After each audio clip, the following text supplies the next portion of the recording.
Ads లేకుండా latest episodes చూడండి.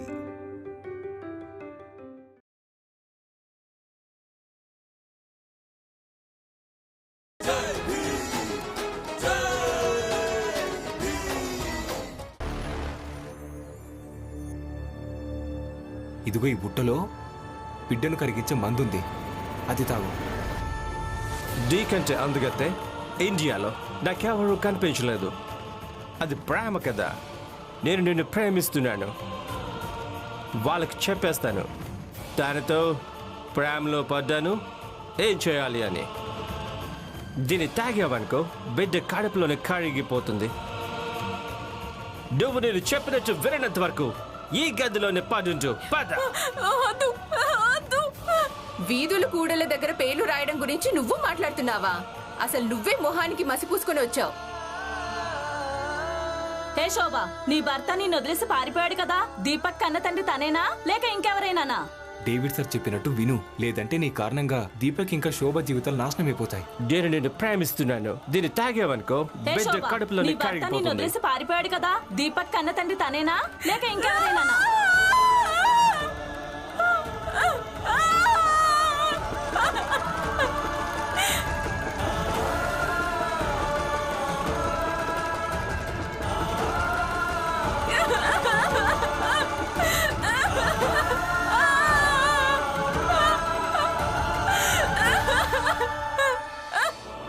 శోభా పిన్ని, ఇక తలుపు విరగొట్టడమే మంచిదనిపిస్తోంది.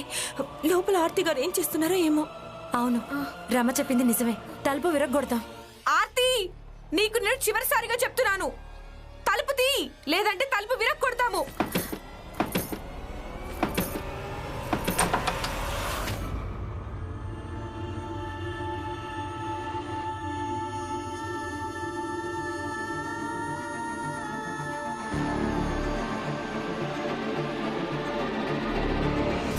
ఆర్తి గారు, ఆర్తి, ఆర్తి,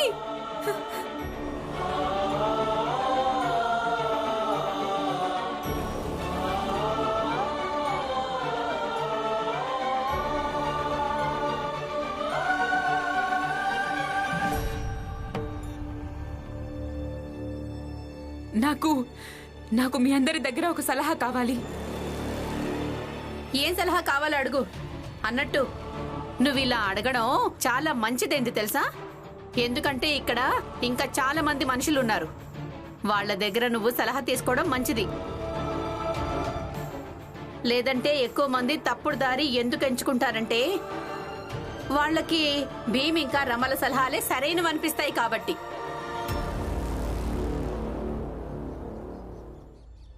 జీజాబాయ్, పరిస్థితి చూసుకుని మాట్లాడడం మంచిది. అవునార్తి, ఏం అడగాలనుకుంటున్నావో అడుగు. ఇది మందు. దీన్ని తాగానంటే ప్రపంచం దృష్టిలో ఏం పాపం ఉందో అది కడుపులోనే చనిపోతుంది.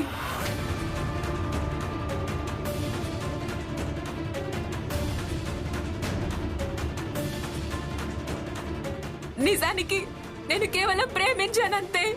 తన పాపానికి మోహన్ చాటేశాడు. మారిపోయింది తను, కానీ కళంకం కేవలం నాకే అంటుంది.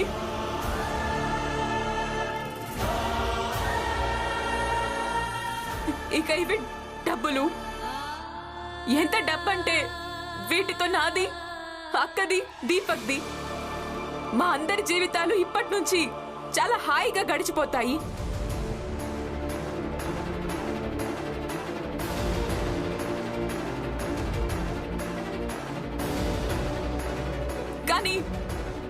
కానీ నాకు ఒక షరతు.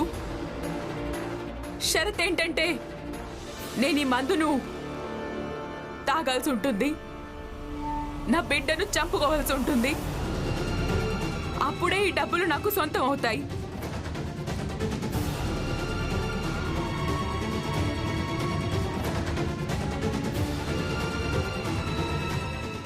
ఇక నేనేం చేయడం మంచిదో మీరే నాకు చెప్పండి.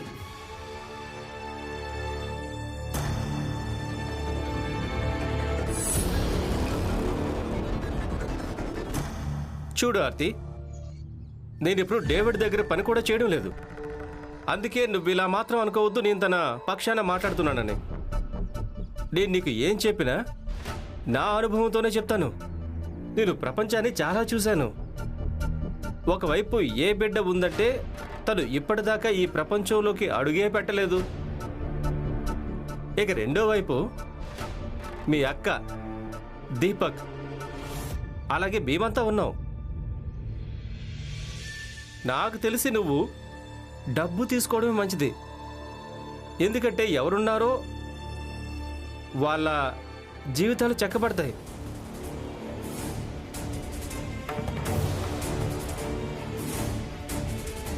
ఆర్తి గారు, తల్లి ప్రేమను జనాల సలహాతో తూచడం మంచిది కాదు. నాకేమనిపిస్తుందంటే ప్రేమించాలన్న నిర్ణయం మీది. మీ కడుపులో ఒక చిన్నారి ప్రాణం ఉంది. దాన్ని ఏం చెయ్యాలో అది మీరే నిర్ణయించాలి. అవును ఆర్తి గారు, ఇక ఈ విషయంలో నాకేమనిపిస్తోందంటే ఇక్కడున్న వాళ్ళు ఎవరైనా కూడా మీకు సలహా ఇవ్వకూడదనిపిస్తోంది. ఎవరు సలహా ఇవ్వలేరు, కానీ కానీ వాస్తవం అయితే చూపించగలరు కదా.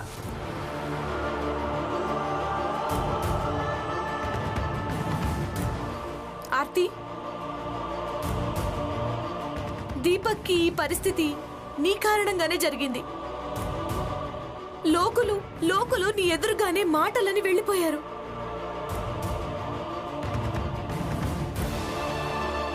అందుకే ఏ నిర్ణయం తీసుకున్నా ఇదంతా చూసి తీసుకో. అయినా నేను నీకు ముందు రోజే చెప్పాను నీ ఈ కడుపు తీయించుకోమని. కానీ నువ్వు నా మాట వినలేదు.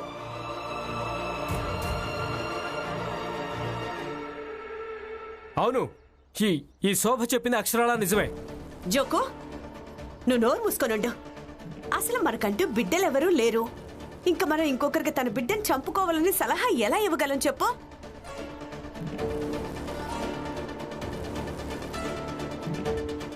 ఆర్తిని స్వయంగా నిర్ణయం తీసుకునివ్వండి. మీరందరూ మీ నిర్ణయాన్ని తన మీద బలవంతంగా రుద్దకండి. అరే, తన దగ్గర అంత డబ్బుంది. ఇక్కడి నుంచి ఇంకెక్కడికైనా వెళ్ళిపోయి ఉండొచ్చు.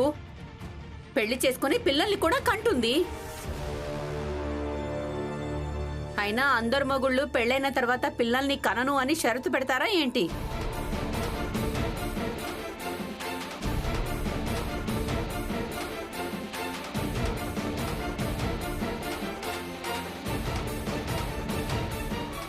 చూడండి, ఏ నిర్ణయం తీసుకోవాలో మనం దాని గురించి మాట్లాడదాం. ఆర్తి మనందరినీ ఒక ప్రశ్న అడిగింది, దానికి జవాబు వెతుకుదాం.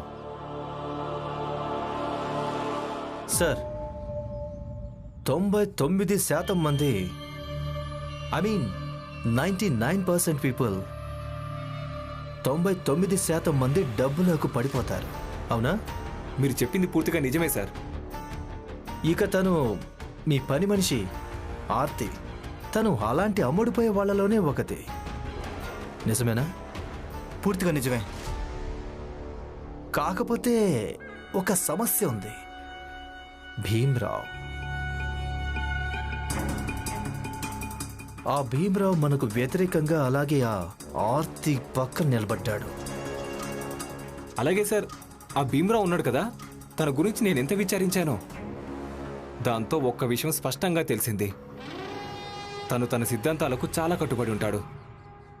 ఇక ఆర్తి ఏదైనా నిర్ణయం తీసుకునేంత వరకు, అలాగే ఆ నిర్ణయాన్ని అమలుపరచినంత వరకు సార్, అంతవరకు ఏదైనా చెప్పడం చాలా కష్టం. సరే, మీరిద్దరు ఆర్తి మీద కన్నేసి ఉంచండి. తను ఏదైనా నిర్ణయం తీసుకునేంత వరకు. ఆ లోపుగా నేను ఒక పని ముగించుకుంటాను. మీరు వెళ్ళండి.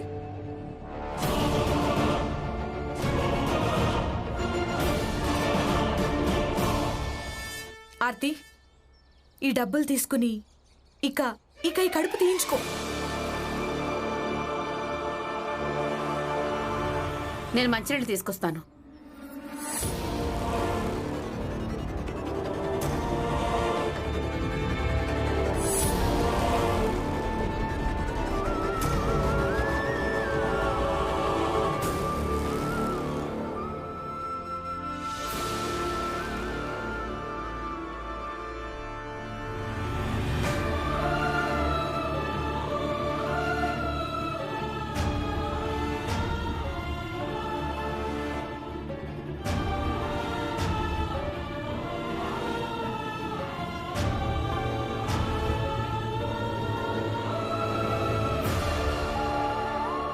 ఇక్కడెవరెవరున్నారు? వాళ్ళు ఈ ఆర్తి అక్రమ సంతానాన్ని కనడం కోసం డేవిడ్తో శత్రుత్వం పెట్టుకునేవాళ్ళు.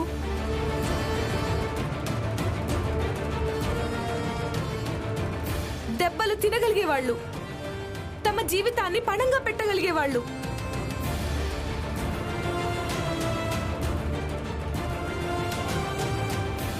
తమ కుటుంబాన్ని ముక్కలవడం చూడగలిగేవాళ్ళు.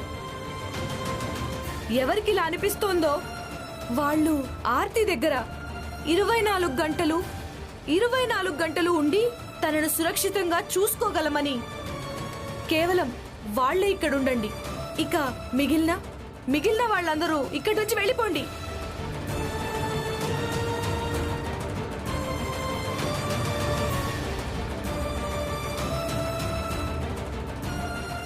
కానీ నిర్ణయంలో నటన కాదు, స్వచ్ఛత ఉండడం మంచిది. 24 గంటలు తన దగ్గర ఎలా ఉండగలరు? హే పులియా, ఉంటావా? అసలేం మాట్లాడుతున్నావు? 24 గంటలు ఈమె బాగోగులు చూస్తుంటే మన ఇంటిని దుకాణాన్ని ఎవరు చూస్తారు? పద పద.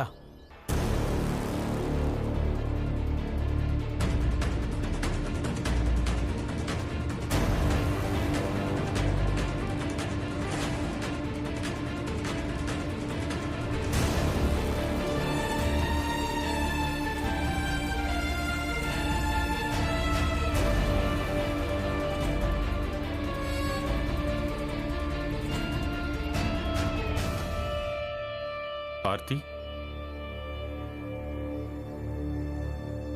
నా సిద్ధాంతం ఏం చెప్తుందంటే నేను నీతో పాటు ఇక్కడ నిలబడాలని. కానీ జీవిత అనుభవం ఏం చెప్తుందంటే ఎవరైనా ఎవరి కోసమైనా 24 గంటలు పక్కన నిలబడలేరని.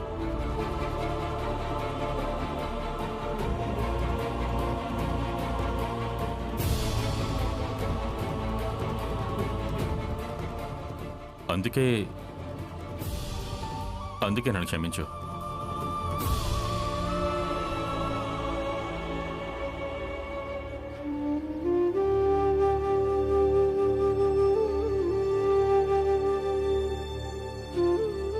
ఆర్తి గారు, నిజం చెప్పాలంటే ఎవరి పోరాటమైనా ఇలా ఎవరూ పోరాడలేరు. అందుకే మీరే నిర్ణయించుకోవాల్సి ఉంటుంది తర్వాత ఏం చేయాలనేది. నేను ఇంకా రమ 24 గంటలు ఒకవేళ మీ దగ్గర ఉన్నా కూడా అప్పుడు కూడా ఈ పోరాటం మీది మాత్రమే అవుతుంది. ఆర్తి గారు, నేను ఒక ఆడదానిగా చెప్తున్నాను, మీరు 2 మార్గాల్లో ఏదెంచుకున్నా ఆ 2 సరైనవే అవుతాయి.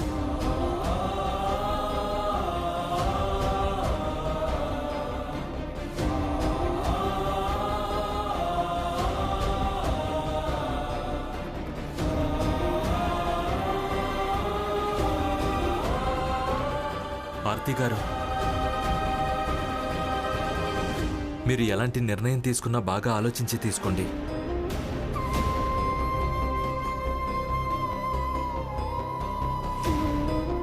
లక్ష్మి, పద.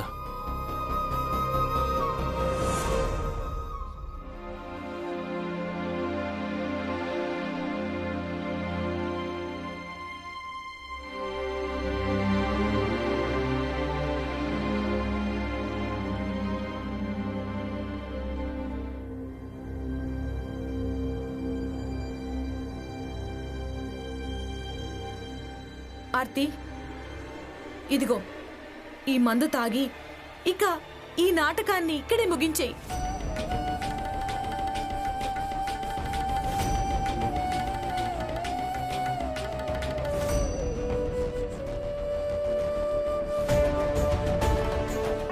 ఒక ఆడదాని జీవితంలో అన్నింటికంటే జటిలమైన పరిస్థితి ఇదే.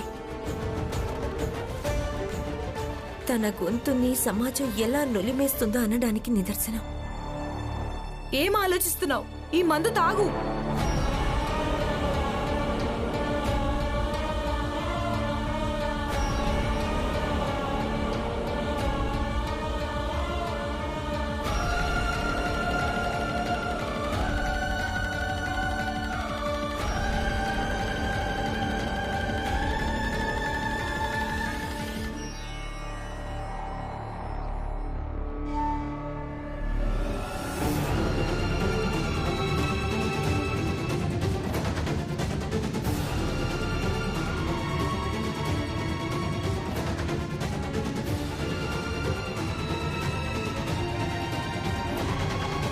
ఇదిగో ఈ బుట్టలో బిడ్డను కరిగించే మందుంది, అది తాగు.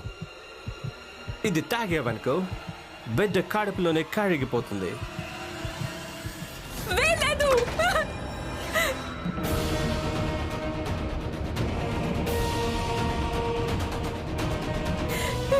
నాకు బిడ్డను చంపుకోవాలని లేదు.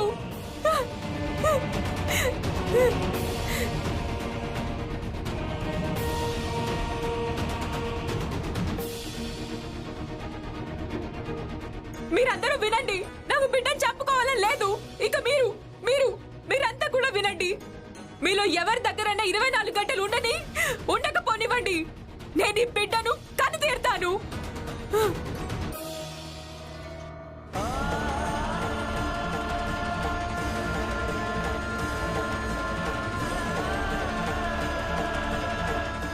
ఆర్తి, నీకేమైనా పిచ్చి పట్టిందా? అక్క, డేవిడ్ కూడా గ్లాస్ లో మందు కల్పించాడు.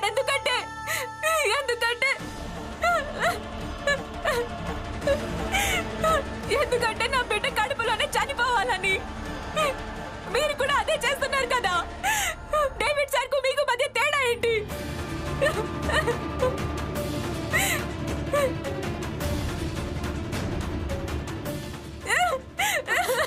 శోభా పిన్ని, ఆగండి.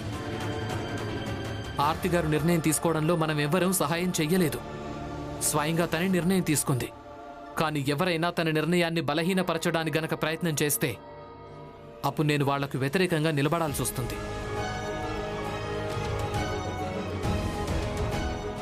అవును పిన్ని, మీరిక్కడే ఉండండి.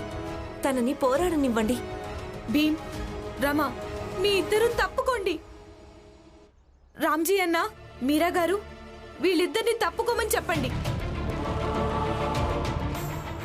ఇది మా ఇంటికి సంబంధించింది. వద్దమ్మా, మీరు వెళ్ళడానికి వీల్లేదు. భీమన్నయ్య రమక్క చెప్పింది నిజమే. మీరు పిన్ని వెనక వెళ్ళడానికి వీల్లేదు. తనకి తన పోరాటం చేయాల్సింది. తనని పోరాడివ్వండి.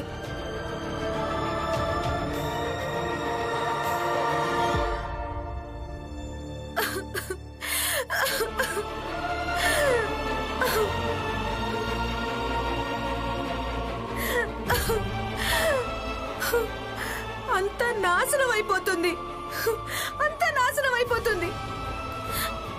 అంతా అయిపోతుంది.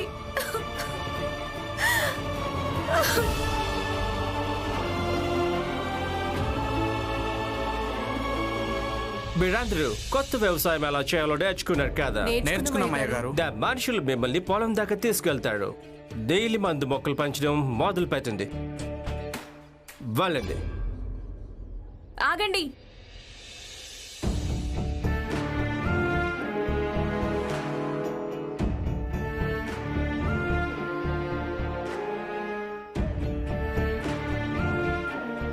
ఈ ఒక్కొక్క మిఠాయి డబ్బా మీరందరూ తీసుకోండి.